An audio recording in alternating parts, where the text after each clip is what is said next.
Hi friends, welcome to సాత్విక kitchen and vlogs. ఈరోజు మనం కార్తీక పురాణంలో ప్రతిరోజు ఒక్కొక్క అధ్యాయం అయితే చదువుకుంటున్నాం కదా. దాంట్లో భాగంగా ఈరోజు 11వ అధ్యాయము మందరుడు పురాణ మహిమ. దీని గురించి అయితే ఈరోజు చూసుకుందాము. ఓ జనక మహారాజా, ఈ కార్తీక మాస వ్రతము యొక్క మహత్యమును గురించి అనేక ఉదాహరణలు చెప్పియుంటిని. ఇంకనూ దీనిని గురించి ఎంత చెప్పినను తనివి తీరదు. ఈ మాసమందు విష్ణువును అవిసె నూనెతో పూజించిన ఎడల చంద్రయాన వ్రతము చేసినంత ఫలము కలుగును. విశ్వార్చనానంతరము పురాణ పఠనం చేయించిన వినిపించిన అటువంటి వారు తప్పనిసరిగా వైకుంఠాన్నే పొందుతారు. దీనిని గురించి మరి ఒక ఇతిహాసము చెప్పెదను, శ్రద్ధగా ఆలకింపుము అని వశిష్ఠుల వారు ఈ విధంగా చెప్పదొడంగిరి. పూర్వము కళింగ దేశమున మందరుడను విప్రుడు కలడు. అతడు ఇతరుల ఇండ్లలో వంటలు చేయుచు అక్కడనే భుజించుచు మద్య మాంసాది పానీయాలు సేవించుచు తక్కువ జాతి వారి సాంగత్యము వలన స్నాన జప దీపారాధికములను ఆచారములను పాటింపక దురాచారుడై మెలుగుచుండెను. అతని భార్య మహాసాధ్వి, గుణవంతురాలు, శాంతమంతురాలు. భర్త ఎంత దుర్మార్గుడైనను పతినే దైవము గాంచేది. విసుగు చెందక సకలోపచారములు చేయుచు పతివ్రత ధర్మమును నిర్వర్తించుచుండెను.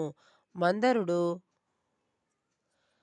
ఇతరుల ఇండ్లలో వంటవాడుగా పనిచేయుచు నున్న ఇండ్లు గడవక చిన్న వర్తకము కూడా చేయసాగెను. ఆఖరికి దాని వలన కూడా పొట్ట గడవకపోవుటచే దొంగతనములు చేయుచు దారి కాచి బాటసారులను బాధించి వారి వద్దనున్న ధనము వస్తువులు అపహరించి జీవించుచుండెను. ఇది ఒక దినమున ఆ బ్రాహ్మణుడు అడవిదారిన బడిబోవుచుండ నతనిని భయపెట్టి కొట్టి ధనమును హరించుచుండగా అక్కడనున్న మరొక కిరాతకుడు వచ్చి ధనాశచే వారిద్దరినీ చంపి ధనము మూటగట్టుకొని వచ్చుచుండెను. సమీపమందున్న ఒక గుహ నుండి వ్యాఘ్రమొకటి గాండ్రించుచు వచ్చి కిరాతకునిపై బడెను. కిరాతకుడు దానిని కూడా చంపెను. కాని ఆ పులి కూడా తన పంజాతో ఆ కిరాతకుని కొట్టి యుండుట వలన ఆ దెబ్బకు కిరాతకుడు కూడా చనిపోయెను. ఈ విధముగా ఒకే కాలమున కూడా యమలోకమున నలుగురును నాలుగు విధముల హత్యలు చేసి చనిపోయినందున ఆ నలుగురు కూడా యమలోకమున అనేక శిక్షలు అనుభవించుచు రక్తము గ్రక్కుచు బాధపడుచుండిరి. మందరుడు చనిపోయిన నాటి నుండి అతని భార్య నిత్యము హరినామ స్మరణ చేయుచు సదాచారవర్తిని అయి భర్తను తలుచుకొని దుఃఖించుచు కాలము గడుపుచుండెను. కొన్నాళ్లకు ఆమె ఇంటికి ఒక ఋషిపుంగవుడు వచ్చెను. ఆ వచ్చిన ఋషిని గౌరవముగా ఆహ్వానించి ఆర్ధపాద్యాదులచే పూజించి, స్వామి, నేను దీనురాలను, నాకు భర్త గాని సంతతి గాని లేరు. నేను సదా హరినామస్మరణ చేయుచు జీవించుచున్న దానను కాన నాకు మోక్ష మార్గము ప్రసాదించుమని బ్రతిమిలాడుకొనెను. ఆమె వినయమునకు ఆచారమునకు నాకు మోక్షప్రాప్తి ప్రసాదించుమని బ్రతిమిలాడుకొనెను. ఆమె వినయమునకు ఆచారమునకు ఆ ఋషి సంతసించి, అమ్మా, ఈ దినము కార్తీక పౌర్ణమి, చాలా పవిత్రమైన దినము. ఈ దినమును వృధాగా పాడు చేసుకోవద్దు. ఈ రాత్రి దేవాలయములో పురాణము చదువుదురు. నేను చమురు తీసుకొని వచ్చెదను. నీవు ప్రమిదలు వత్తిని తీసుకొని రావలయును. దేవాలయములో ఈ వత్తిని తెచ్చిన ఫలమును నీవందుకొనుము అని చెప్పిన తోడనే అందులకామె సంతసించి వెంటనే దేవాలయమునకు వెళ్ళి శుభ్రము చేసిన గోమయముచే అలికి ముగ్గులు పెట్టి తానే స్వయముగా వత్తిని చేసి 2 వత్తులు వేసి ఋషి తెచ్చిన నూనె ప్రమిదలో పోసి దీపారాధన చేసెను. అటు తరువాత ఇంటికి వెడలి తనకు కనిపించిన వారినెల్లా ఆ రోజు రాత్రి ఆలయమందు జరుగు పురాణ కాలక్షేపమును రమ్మని చెప్పెను. ఆమె కూడా ఆ రాత్రంతయు పురాణమును వినెను.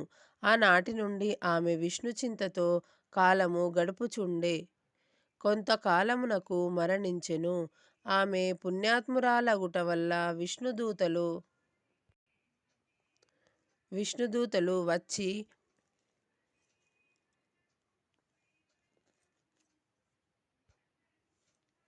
విమానమెక్కించి వైకుంఠమునకు తీసుకొని పోయిరి. కాని ఆమెకు పాపాత్ముడైన భర్తతో సహవాసము వలన కొంచెము దోషముండుట చేత మార్గమధ్యలో యమలోకమునకు దీసుకొని పోయిరి. అటులా నరకమందు మరి ముగ్గురుతో బాధపడుతున్న తన భర్తను చూచి, ఓ విష్ణుదూతలారా, నా భర్త మరి ముగ్గురును ఈ నరక బాధ పడుతున్నారు కాన నా యందు దయతలిచి వానిని ఉద్ధరింపుడని ప్రాధేయపడెను. అంతా విష్ణుదూతలు, అమ్మా, నీ భర్త బ్రాహ్మణుడై యుండియు స్నాన సంధ్యాదులు మాని పాపాత్ముడైనాడు. రెండవవాడు కూడా బ్రాహ్మణుడైనను అతడు కూడా ధనాశచే ప్రాణహితుని చంపి అపహరించెను. మూడవవాడు వ్యాఘ్రము. నాలుగవవాడు పూర్వము ద్రావిడ దేశమున బ్రాహ్మణుడై జన్మించినను అనేక అత్యాచారములు చేసి ద్వాదశి రోజున కూడా తైలలేపనము మద్యమాంసాభక్షము చేసినాడు కాన పాపాత్ముడైనాడు. అందుకే ఈ నలుగురును నరకబాధలు పడుచున్నారు అని వారి చరిత్రలు చెప్పిరి. అందులకామె చాలా విచారించి, ఓ పుణ్యాత్ములారా, నా భర్తతో పాటు మిగిలిన ముగ్గురును కూడా ఉద్ధరింపుడని ప్రార్థించగా అందులకా దూతలు, అమ్మా, కార్తీక శుద్ధ పౌర్ణమి నాడు నీవు వత్తి చేసిన ఫలమును వ్యాఘ్రమునకు, ప్రమిద ఫలము కిరాతకునకు, పురాణము వినుట వలన కలిగిన ఫలము ఆ విప్రునకు దారపోసినచో వారికి మోక్షము కలుగునని చెప్పగా అందులకామె అట్లే దారపోసెను. ఆ నలుగురు ఆమె కడకు వచ్చి విమానమెక్కి వైకుంఠమునకు వెళ్ళిరి. కావున ఓ రాజా, వింటివా? నీ వశిష్ఠుల వారు నుడివిరి. ఏకాదశోధ్యాయము 11వ రోజు పారాయణము సమాప్తము. ఈ విధంగా మనం రోజు ఒక అధ్యాయం అయితే చదువుకోవాలి. 11వ అధ్యాయం అనగా మనకు ఏకాదశి రోజు వస్తుంది కాబట్టి లాస్ట్లో వచ్చింది కదా ఏకాదశ అధ్యాయము అని చెప్పేసి. ఈ విధంగా రోజు ఒక స్టోరీ చదువుకోవటం వల్ల మనకు కార్తీక పురాణం అనేది మొత్తం కంప్లీట్గా అయిపోతుంది. వీడియో నచ్చినట్టయితే తప్పకుండా సబ్స్క్రైబ్ చేసుకోండి. Thanks for watching.